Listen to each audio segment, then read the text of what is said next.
நான் வந்து இந்த பெட்ஷர்ட்டுக்கு அப்படின்னு அப்போ அந்த புடி திடீர்னு எரிக்குது, புரட்சின்னு எரிக்கிறது. எரிக்கவே வர அவ்வளோ தூரம் உட்காந்து எந்திரிச்சு பார்த்து அப்படியே அப்படின்னு போயிரு. ஆனால் நீ ஒன்றும் பண்ணல, நானும் ஒன்றும் பண்ணப்போ அப்படின்னு அனுப்பிச்சிட்டேன். போயிடுச்சு. இந்த மாதிரி வேட்டையாடுற ஆபத்து இல்லாமையெல்லாம் இல்லை. எல்லா பக்கம் ஆபத்து இருக்கு. இப்ப இங்க நைட்ல இப்ப கூட இங்கதான் குடிசையில படுத்துக்கிறேன்றீங்களே, பயமா இல்லையா உங்களுக்கு? அது பாருங்க, வெளியே வந்து படுத்துக்க. மழை வெள்ள குடிசைல மழை பேஞ்சா மட்டும்தான் அதுக்குள்ள போய் நுழைவேன். இன்னும் வெளியே பாரு கொஞ்சம் இப்படி சமனா பண்ணிட்டு இருப்பேன். அதில் சாக்கு பிரிச்சு ஒருத்தர் படுத்துக்க. பசங்க வருவாங்க, கொண்டாந்து டீ குடிச்சு போட்டு அவங்க வந்துட்டு நீங்கள் அங்கே போங்க, ஆனால் அந்த தரத்துல வந்துரு அப்படின்னு அங்கே போக சொல்லிடுவேன். நான் ஒருவன் மட்டும்தான். இப்பயும் டெய்லி படுக்கிறீங்க? இல்லை, அதெல்லாம் தூக்கம் கட்டு போகுது நைட்ல. அதெல்லாம் அங்கே பாறை இருக்கு. உங்களுக்கு பயமா இல்லையா அவ்வளவு தூரம் நீங்க அங்க தனியா படுக்கிறீங்களே? ஏப்பா என்னைக்கு இருந்தால் ஒரு மனுஷன் சாரம் தானே. பயந்தா என்ன ஆகுது? பயந்தா மட்டும் விட்டுருமா? எப்படியோ ஒரு நாள் சாகத்தானே. சாவுன்றது ஒரு நாளைக்கு நிச்சயம். எங்கே இதுக்கு முதல்ல இருந்து பெரிய பெரிய பெரிய பெரிய விஞ்ஞானிகள் இருந்தாங்க, பெரிய பெரிய சாமி பக்தர்கள் இருந்தாங்க. எங்கே அவங்கெல்லாம் எல்லாம் போனது தானே. நான் சிங்கிளா ஒரு ஆள். ஆமாம், சிங்கிளா எதுக்கு போகிற ரங்கசாமி அப்படின்னு விஜயன் சார் கேட்டார். நான் சொல்லுவேன் சிரிச்சேன், அப்பா எனக்கு 4-5 குஞ்சு குழந்தைங்க. அப்போது விவசாயம் இருக்குது. இந்த காசு இல்லை. அப்போல்லாம் கொஞ்சம் காசுக்கு வறுமை. இந்த காசுக்காக உயிரே போனாலும் சரி பயக்க மாட்டேன். எங்கே வேண்டாலும் போவேன் அப்படின்னுவேன். அப்படியா, சரி சரி. எல்லாம் அடிக்கடி வேலைக்கு போகிறேன்னா போவேன். நான் உண்மையாகவே தான் பேசுவேன். போவேன் 8 நாளைக்கு ஒரு தடவை போவேன். 4 பசங்க சேர்த்து போவேன். அடித்து ஆளுக்கு எவ்வளோ கொண்டு வந்து சாப்பிட்ருவோம். அதெல்லாம் போட மாட்டேன். நான் அடிச்சு விட்டுருவேன். இரவில் போனால் நான் போய் நான் முன்னே 9 மணி 10 மணிக்கெல்லாம் போகக்கூடாது, வேஸ்ட்டு. மாடு அப்போ வந்து மேல் காட்டுக்கு வராது. அப்போ நல்லா செடிக்குள்ளே இருக்குது. மேலே போலி அப்படின்னா பில்லுக்காடு. அந்த பில்லுக்காட்டுக்கு வந்து மேயருக்கு ஒரு 12 மணி 1 மணிக்கிட்ட எல்லாம் மேலே வந்து சேரும். மேலே வந்து சேர்ந்தால் நாம் 1 மணிலேருந்து அப்போ உள்ளே போனோம்னா அதுக்கெல்லாம் வந்து மேய்ஞ்சிட்டு இருக்குது. அப்போ தான் நம்ம பேட்டை போட்டோம்னா போட்டு பார்த்தோம்னா நிற்கி. அது நினைவிறக்குதுன்னு சொல்ல முடியும், எல்லாரும் சொல்ல முடியாது. நானும் சிங்கம் எங்களோட நாங்கள் ஒன்றியால சார் அப்படியே பேட்டை போட்டு போவேன். பேட்டை போட்டு நின்றுட்டு இருந்தால் நம்மளுக்கு அடிக்கிற அளவு போனால் அடிச்சிடுவேன். அடித்து உலக்காட்டிடுவேன். உலக்காட்டினா அப்போல்லாம் மழைக்காரங்க அப்போல்லாம் இந்த மணவளம் சட்டம் கிடைக்கல. அன்றைக்கெல்லாம் பப்ளிக்காக அடித்தோம். அப்போ மழைக்காரங்க அடிக்கக்கூடாது. ஆமாம், இன்னைக்கெல்லாம் துப்பாக்கியே கேன்சல் பண்ணி எதுவுமே பண்ணக்கூடாது. துப்பாக்கி கேன்சல். இப்போ அடிச்சு நாம் அதை பண்ணி மழைக்காரனுக்கு பதில் இருப்பாங்க. அவன் போய் கூட்டு வந்து மொத்தமாக பேசிட்டா அன்றைக்கி விலை கம்மி தானுங்க. ஒரு மாடு அத்தை பெரிய மாடு, ஒரு 70 கிலோ 80 கிலோ வர்ற மாடு சும்மா 2000 3000 அதோட சரி குடிச்சு போட்டு சும்மா வந்துடுவேன். விராளாக தான் வருவேன். நான் விஜயன் சாருக்கு பிடிச்சது என்ன, சிங்கிளாக ஒரு ஆள் சுற்றுறதுக்கு காரணம் உண்மையத்தையும் பேசுவேன், அதையும் போய் பேச மாட்டேன். உங்களுக்கு ஒரு வைத்தியத்துக்கு வந்து ஒரு குரு இருந்தாரு, அவர் மூலியமா கத்துக்கிட்டேன்னு சொன்னீங்க. ஆமா. வேட்டை கத்து கொடுத்தது யாருன்னு எப்படி நீங்க அதுல? வேட்டை யாருமே எனக்கு கற்றுக் கொடுக்கல, நானே சொந்தமாக முயற்சியா. எப்படின்னா ஒரு துப்பாக்கி 2 காடு அங்கே இப்படி இடுமா இருக்கு. அப்போது நான் அடிக்கிறேன்னா பசண்டோட்டிக்கு தான் வாங்கின முதல்ல கலெக்டர் ஆஃபீஸ்லேருந்து வாங்கிட்டு வந்தேன். இப்படித்தான் அடிக்கணும் அப்படித்தான் இருக்கு, எவனுமே எனக்கு சொல்லி கொடுக்கணுங்க. எல்லாம் அடிக்கிறத பார்த்து இப்படித்தான் அடிக்க வேணும்னு சொன்னேன். அப்போ நாம் எய்ம் பிடிக்கிறத வச்சு கரெக்டாக பார்த்து ஒவ்வொரு துப்பாக்கி உதறுவேன். தூக்கு ஒவ்வொன்று கீழே தண்ணி. இது எல்லாம் என்னதான் ஆளு பாடி இருந்தாலுமே நான் அடிக்கிற மாதிரி எவனும் இந்த சென்னை மெடிக்கல இந்த புளியங்குவாங்க பொங்கல் மலை யாரும் இருந்தா வரைக்கும் யாருமே அடிச்சு கிடையாது. இப்போ ஈடுன்னு வச்சுட்டு தப்பிக்கிறக்காகாது. அந்த மாதிரி நான் அடிப்பேன். ஒரு நாளைக்கு 2-3 கூட அடிச்சிருவேன் எய்ம். அப்படின்னா உடம்புல எல்லாம் ஒன்றும் இருக்காது. காரணம் துப்பாக்கி அடிக்க காரணம் உடலை ஒரு துளி கூட பயம் வரக்கூடாது. பயமில்லதான் நிறைய வந்து இதுக்கு வந்தாலும் பயக்கக்கூடாது. வரட்டு கிட்ட பா, இன்னும் கிட்ட பா, நீ வரட்டு நல்ல இது மாதிரி கொடுக்கணும் கனாலே அப்படி வந்துடுவேன். முதல்ல இதுக்கு காரணம் வந்து துப்பாக்கி அடிக்க தைரியம், மன தைரியம். கோழைங்கெல்லாம் துப்பாக்கி எடுக்க மாட்டேங்குது. முரட்டுத்தனமான மிருகம் எது? புலி, கரடி, இந்த 2 தான் ரொம்ப முரட்டுத்தனமான மிருகம். அந்த மிருகத்துக்கிட்ட அதை நாம் பார்த்தோம்னா எதிர்த்து வந்துருந்தோம்னா ரொம்ப கிட்ட வரலாத சைடில் போயிட்டு விட்டுடலாம். அதை நம்ம சாப்பிட போகிறோம், சாப்பிடாத எதுக்கு பேஸ்ட் அடிக்க மாட்டேன். அது நம்மளை ஏற்று நம்ம பக்கமாக வந்தாத்தா தொந்தரவு பண்ணிட்டு கிட்ட ஒடியாந்தாத்தா காட்டு எருமையாக இருந்தாலும் எதாக இருந்தாலும் கிட்ட வந்தால் மட்டும்தான் அடிப்போம். கிட்ட வர அவ்வளோ தூரம் மிரட்டினா போயிடும். ம். நம்ம கன்னு கிட்ட வந்து வச்சுக்க அது போட்டு நம்ம உயிர் வருவது அதுக்கு என்ன வேலை. கரடி குணாதிசயங்களை சொல்லுங்க. அதனுடைய குணாதிசயம்னா கம்முனி இருந்துட்டா ஒன்றும் இல்லை. நாம் அதுவுமே ஒன்று பாருங்க, சந்தர்ப்பம் போல் நாம் அது பிஸ்கட் எதுவும் போச்சுட்டோம்னா மேலே ஏறிடுது. மேலே இருக்க இந்த தலையை பாரு, ஒரு மழைக்காரனுக்கு இந்த தலையை பிடிச்சி இப்படி பிச்சு இப்படி எடுத்துருச்சு கரண்டு. அவன் பரவாயில்ல சாமாரி அந்த தோலை எடுத்து போட்டு துட்டை போட்டு கட்டி உடனடியாக இங்கே மலையை வந்து ஆஸ்பத்திரி வந்து இதெல்லாம் தைச்சி அப்படி குணமாயிடுச்சு. புடி கூட கண்ட ஓடிடு நெம்ப நெருக்கி பறிச்சது மேலே கலப்பாயி. இதில் எல்லாம் ரொம்ப மோசமான கரடி ஒன்று பன்றி. காட்டு பன்றி சரியான முட்டாள். அது வந்து இப்படி சிம்பின்னு வைங்க குடல் கடல் வெளியே வந்தது. ஒரு ஆள் புளிய உட்காந்து அந்த மாதிரி தான் பண்ணி டக்குன்னு ஒடியாது. ஒரு கடா பண்ணி அதுக்கு கொம்பு இப்படி கொம்பல்ல, இது பல்லு மாதிரி தான் சிங்கம். வந்த வச்சா இருந்தாலும் நீ குறுக்காட்டு என்ன செய்ய உள்ளே வந்து அப்படின்னு இது வந்து இது குடலால் புற வெளி வந்தது ஆளாகப்பட்டுங்க.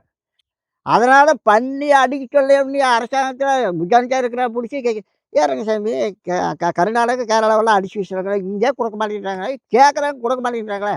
அது முடிஞ்சால என்ன ஒரு பண்ணி 8 குட்டி 9 குட்டி வருதுங்க. வேறு மறுக்கணக்கில் எத்தனை யார் பாரு இங்கே வந்து இந்த காட்டுக்கு வந்து அன்றைக்கி வந்து ஒரு 30 குட்டி ஒட்டுக்க போந்தது இந்த சோளக்காட்டில். எவ்வளோ தூரம் அடிச்சு போடுச்சு. அரசாங்கம் அதெல்லாம் கேட்குத, அடித்தா மட்டும் கேட்குது. காட்டுக்குள்ளே இருந்து வேற மாதிரி தைரியசாலின்னு நீங்கள் நினைக்கிறீங்க. அப்படி ஒரு பயம் அரசாங்கம் என்ன கண்டா பிடிச்சி கொண்டு விட போடுது. அந்த பயம் இன்னும் வேற என்ன வெளியே வர சொல்ல சரி அவ்வளோ சிகாரிக்கான மற்றபடி வந்திருப்பானா கண்டா போலீஸ் பிடிக்குது. அந்த பயம்தான் அவன் காட்டு இத்தனை வருஷம் வந்தான வரும்ப.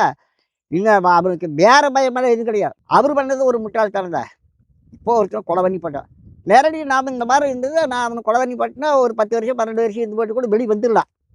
அது தப்புல மீண்டும் மறுக்க போலீஸோட எடுத்து போலீஸும் நிறைய அடிச்சதுனால தான் அவன் குற்றவாளி ஆனது.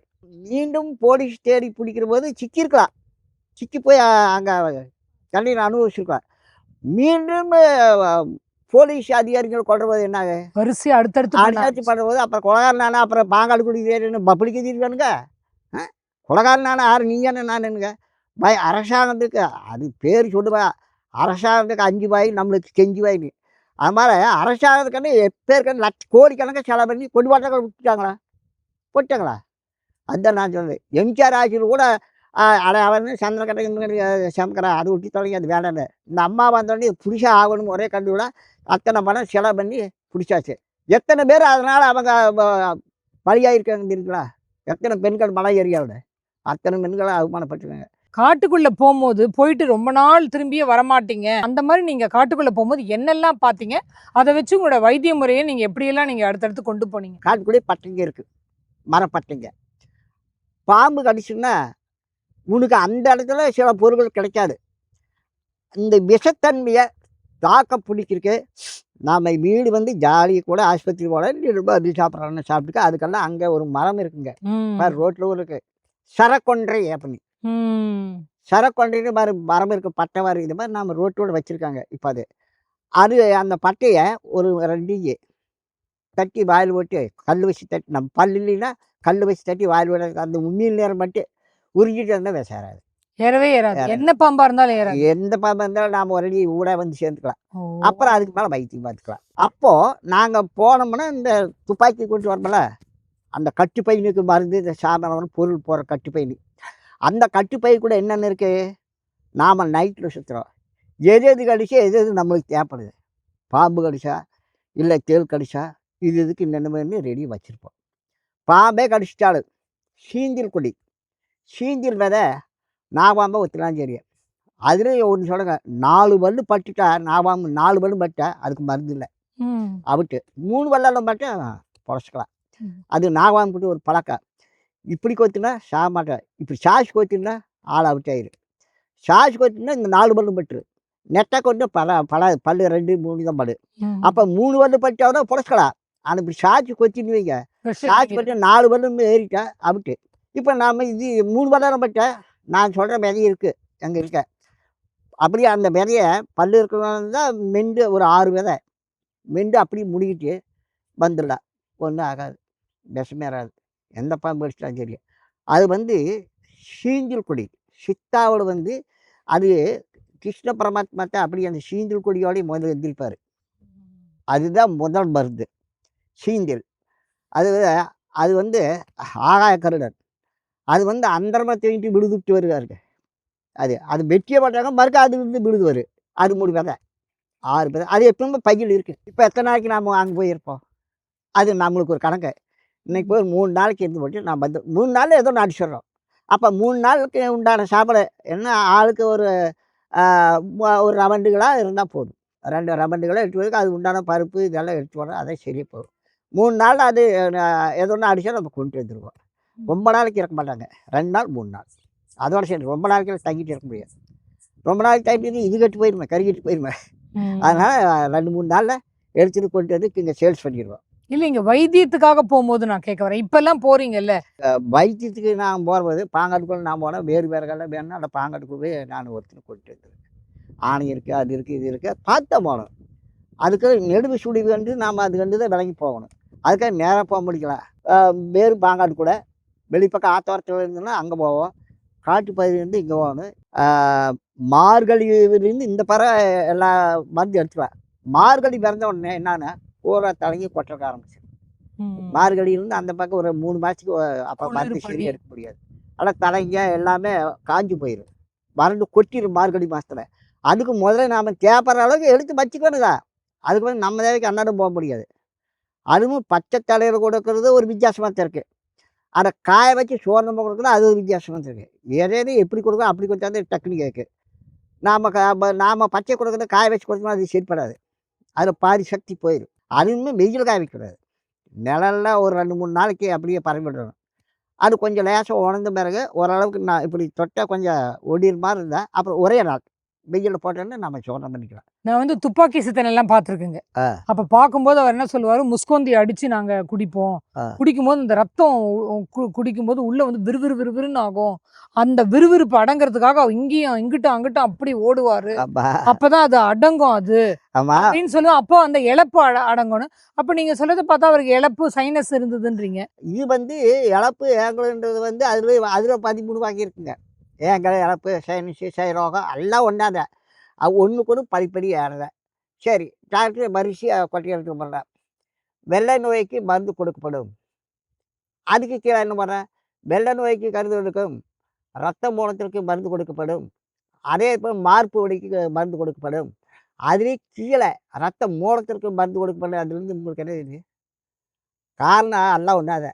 சிலேத்மா இருக்கிற நோய்க்கு வந்து வெள்ளை வர்றது, வெள்ளை வல்ல. அப்புறம் 2வது வந்து இந்த மார்க்கூட துடிப்பு மாதிரி வரும், பயம் இருக்கிற மாதிரி இருக்குது. திடீர்னு நெஞ்சு கூட வலி வர மாதிரி இருக்குது. ஒரு 5 நிமிஷம் கிருமி வர மாதிரி இருந்து ஒரு 2 எட்டு வச்சா அது நின்று போயிடும். நம்ம இந்த மாதிரி உணவு அதிகமாக காரம் சாப்பிடக்கூடாது. அப்போ காரம் அதிகமாக சாப்பிட்டு மூளை வியாதி காரத்தினால வரும். அப்போது நடுத்தர பித்தம். பித்தம்ன்றது கிறுகிறுப்பு, மயக்கம், தலை சுத்து, பாமெட்டாரு இந்த மாதிரி இருக்குது பித்த உடம்பு. அப்போது பாத உடம்புக்கு குளிர்த்தன்மை ஜன்னி வந்துரு. அவங்களுக்கெல்லாம் அதிகமாக இந்த குளுக்கோஸில் இருக்குது தவறு. அவங்களுக்கு உப்புக்கு ஈரம்பட்ட குளிர் வரும். அப்புறம் உடனே வந்து கடைசியில் பாதம் வரும். இந்த மாதிரி இந்த 3 வகையான நோய் இது. இதுக்காக நான் அதை நாடி பிடிச்சி பார்த்து சொல்ல வேண்டிய அவசியமே கிடையாது. இப்போ உஷ்ணம் அதிகரிச்சாமல் அந்த இழப்பு வந்து இந்த இது மந்திக்கறிங்க தான் இழப்ப. மந்திக்கறிங்கன்னா நல்லதான் உடம்புக்கு. ஆனால் இந்த வெயிட் தூக்குறாங்கல்ல, வெயிட் தூக்கி ஏறல அந்த கெருன்றது அரைத்து அவங்க இழப்பணும் அப்படின்றது. அதனால் மனிதனுக்கு பயம் என்ன பயம். இப்போ நாம் 3 பேர் போகிறோம் பாங்காட்டுக்குள்ள. ஒரு யானை இருக்குது அப்படின்னு ஒரு அரைச்சி அரைச்சது.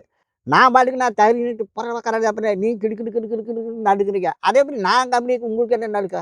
நீ ஏன் நடுக்கிறீங்க? நான் தானே உங்கள்கிட்ட நின்றுக்கிறேன். அப்போ ஒவ்வொரு உடம்பும் ஒரு வித்தியாசம். அந்த பயம்ன்றது அந்த நடுக்குமே இருக்குது. அப்போ நடுக்குமே இருந்தோடனே மல்லுக்கு இல்லை எல்லாம் காலாடு விட்டுறான் தேடி. அப்போ என்ன உடம்பு ஒரு தளர்ச்சி ஆச்சு. உயிர் போனாலும் போயிரு பயத்திலேயே. சில பேர் காலா வந்து ஊரில் ஒரு 10 பேர் செத்து பண்ண சொன்னால் சும்மா இருக்கிறவங்க நம்மளுக்கு தான் வந்துடுவோம் அப்படின்னு பயத்திலே இவங்களுக்கு 10 ரூபாய் போய் காடாவோட சார் 10 பேர்னா சும்மா சார் 20 பேர். ஒரு நல்ல வேட்டைக்காரங்கன்னா அந்த மிருகத்தினுடைய மொத்த குணாதிசயம் தெரிஞ்சு வச்சிருப்பாங்க. வீரப்பன் சொல்லும் போது கூட யானை மாதிரியே கத்தி கூப்பிட்டா வரும் அது, அதே மாதிரி முஸ்கோந்திய கூப்பிட்டாலும் வரும், மான் அப்படிங்கிற மாதிரி அது அந்த மாதிரி எல்லா மிருகத்தையும் பறவைகளோடையும் சரி எல்லாத்தினுடைய குணாதிசயங்களையும் தெரிஞ்சு வச்சிருப்பாரு. இப்ப நீங்க கத்துறத வச்சு நான் அப்படி எனக்கும் அப்படி புரிஞ்சுது. சோ நீங்களும் அதோட குணாதிசயம் தெரிஞ்சு வச்சனால கரெக்டா அதே மாதிரி கத்துறீங்களே நீங்க.